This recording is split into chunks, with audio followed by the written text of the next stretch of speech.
sa mère accoucha de Léo. C'était pour mourir aussitôt. Dans les décombres d'un bistrot, c'était la guerre.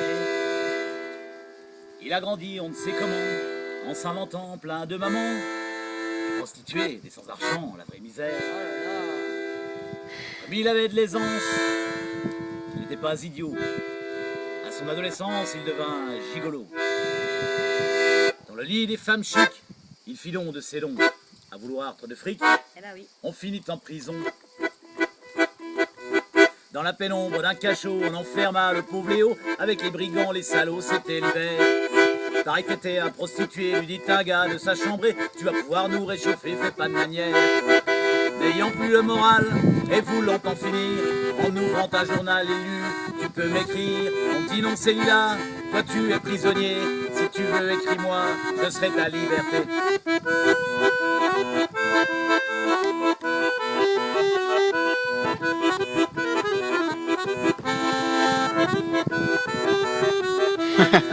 Il a fallu bien des années avant que Léo soit relâché. Mais un beau jour c'est terminé, on le libère. Il va pouvoir la retrouver, celle qu'il appelle ma dulcinée. Il va la couvrir de baisers, il fait le fier. Droit sur le trottoir, un cercueil de bois noir. Salue les hommes en pleurs et dérobe une fleur.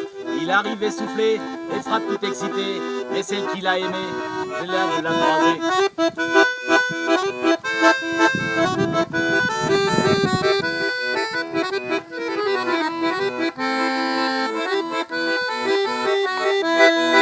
Dans ce petit appartement, il n'y avait pas grand chose d'important, mais sur une table, 2 instruments et une lettre.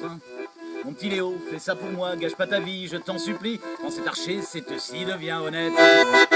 Dans la rue, il s'installe, joue de la scie musicale, mais il joue tellement mal que même les sourds en parlent. Les voisins excédés, partant de bonne volonté, un jour furent obligés de le chasser du quartier.